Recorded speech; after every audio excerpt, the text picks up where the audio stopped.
Assalamualaikum warahmatullahi wabarakatuh. Selamat pagi anak-anak. Bagaimana kabarnya hari ini? Semoga kalian selalu diberikan perlindungan dan kesehatan oleh Allah Subhanahu wa taala. Masih berjumpa kembali dengan Pak Hamim di pembelajaran Akidah Akhlak kelas 3, pelajaran 8, Asmaul Husna 2.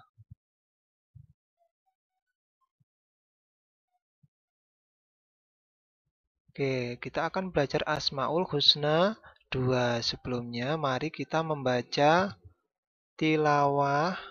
Bacalah dengan tartil bersama-sama. A'udzu billahi minasyaitonir rajim. Bismillahirrahmanirrahim. Sabbihisma rabbikal a'la. Alladzi khalaqa fasawwa.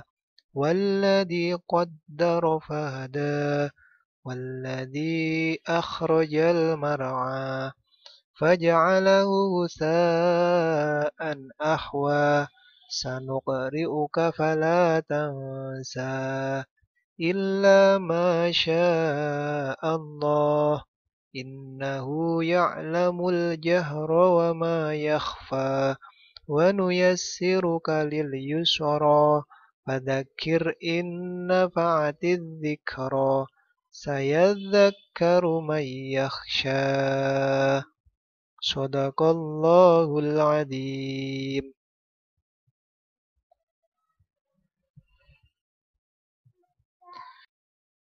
Selanjutnya anak-anak di Asmaul Husna 2, apa itu Al-Asma Al-Husna? Yaitu nama-nama Allah Subhanahu wa taala yang terbaik. Allah Subhanahu wa taala menjanjikan pahala dan masuk surga kepada siapa yang menghafal Al-Asma Al-Husna.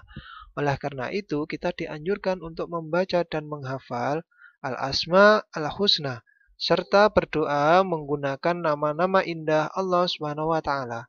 Dalam Al-Qur'an surat Al-A'raf ayat 180. أعوذ بالله من الشيطان الرجيم بسم الله الرحمن الرحيم ولله الأسماء الحسنى فادعوا بها وذروا الذين يلحدون في أسمائه سيجزون ما كانوا يعملون. Artinya hanya milik Allah Al-Asma Al-Husna, maka bermohonlah kepadanya dengan menyebut Al-Asma'ul Husna itu. Dan tinggalkanlah orang-orang yang menyimpang dari kebenaran dalam menyebut nama-nama Allah. Nanti mereka akan mendapat balasan terhadap apa yang telah mereka kerjakan. Di Asma'ul Husna, sifat-sifat Allah dalam Asma'ul Husna mengandung kemuliaan. Memahami sifat-sifat Allah dalam Asmaul Husna dapat mempertebal keimanan dan memperbaiki perilaku kalian dalam kehidupan sehari-hari. Mari mengenal dan melafalkan sifat-sifat Allah Subhanahu wa taala yang terkandung dalam Asmaul Husna sebagai berikut. Pertama, anak-anak al-batin. Al-batin artinya maha tersembunyi. Allah Subhanahu wa taala mengetahui segala sesuatu yang tersembunyi, baik yang terlihat maupun yang tidak terlihat. Allah Subhanahu wa taala mengetahui segala isi hati dan pikiran, bahkan niat manusia. Allah Subhanahu wa taala mengetahui segala apa yang ada di dalam perut bumi hingga makhluk yang terkecil di dalamnya. Dalam Al-Qur'an surat Al-Hadid ayat 3. A'udzu billahi minasyaitonir rajim. Bismillahirrahmanirrahim.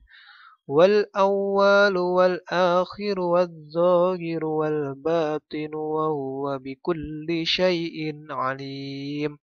Artinya, dialah yang awal dan yang akhir, yang zahir dan yang batin, dan dia maha mengetahui segala sesuatu. Selanjutnya yang kedua anak-anak ada al-wali. Al-wali adalah yang maha melindungi. Artinya Allah Subhanahu wa taala yang mencintai dan melindungi. Al-Wali dapat diartikan pula maha menguasai dan mengurus semua urusan makhluknya.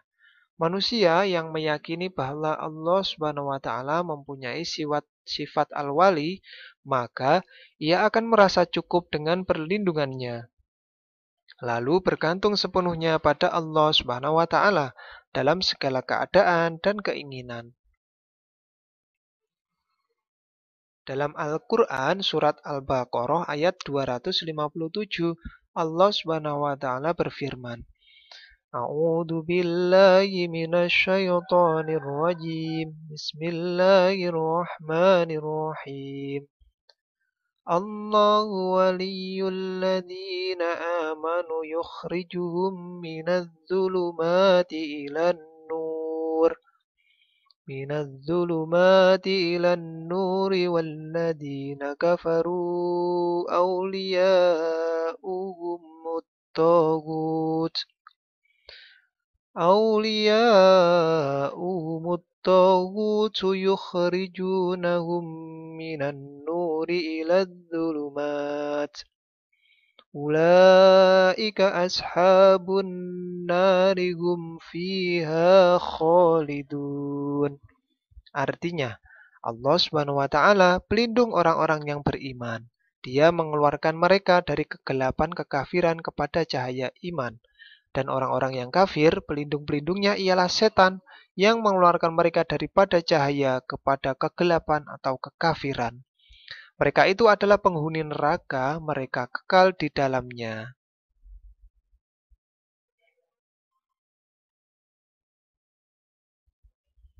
Selanjutnya yang ketiga, Al-Mujib.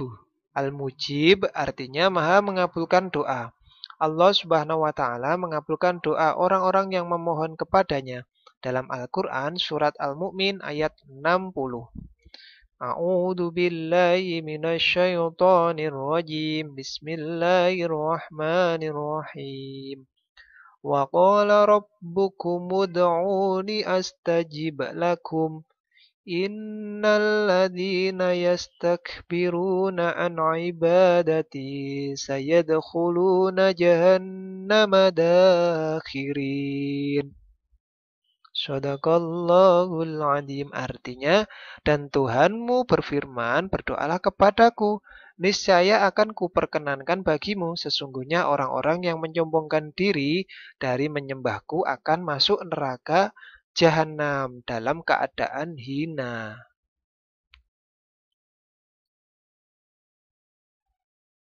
Selanjutnya anak-anak yang keempat yaitu apa? Al-Jabbaru. Al-Jabbar artinya yang maha memaksakan kehendak. Kehendak Allah tidak dapat diingkari dan pasti terjadi. Sesuatu yang menurut manusia tidak mungkin terjadi, tetapi menurut Allah Subhanahu wa taala segalanya mungkin dan bisa terjadi sesuai dengan kehendaknya. Misalnya, kita mengira orang yang sakit parah akan meninggal dunia, tetapi kenyataannya orang tersebut menjadi sembuh dan sehat kembali. Disitulah Allah Subhanahu wa taala berkehendak atas segala sesuatu yang terjadi. Apabila Allah Subhanahu wa taala telah menentukan sesuatu, maka tidak ada yang bisa menghalanginya. Apabila Allah Subhanahu wa taala telah menentukan sesuatu, maka tidak ada yang bisa menghalanginya. Dalam Al-Qur'an surat Al-Hasyr ayat 23. A'udzu billahi minasy syaithanir rajim. Bismillahirrahmanirrahim. Wallahu alladzi la ilaha illa huwal malikul quddusus salam. Al-Quddusus salamul mu'minul muhaiminul azizul jabbarul mutakabbir. Subhanallahi amma yusyrikun. Artinya, dialah Allah yang tiada Tuhan selain Dia, Raja yang maha suci, yang maha sejahtera, yang mengkaruniakan keamanan, yang maha memelihara, yang maha perkasa, yang maha kuasa, yang memiliki segala keagungan. Maha suci Allah dari apa yang mereka persekutukan.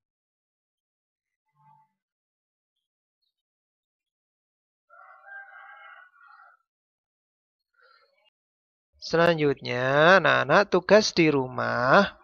Anak-anak mengerjakan buku paket Akidah Akhlak halaman 114 sampai 118.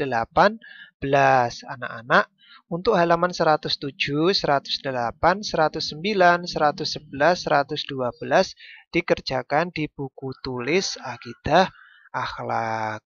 Selamat mengerjakan. Selalu semangat ya anak-anak.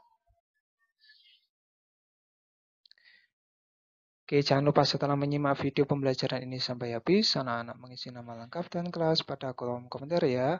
Semoga bermanfaat. Demikian dari Pak Hamim. Sekian dan terima kasih. Wassalamualaikum warahmatullahi wabarakatuh.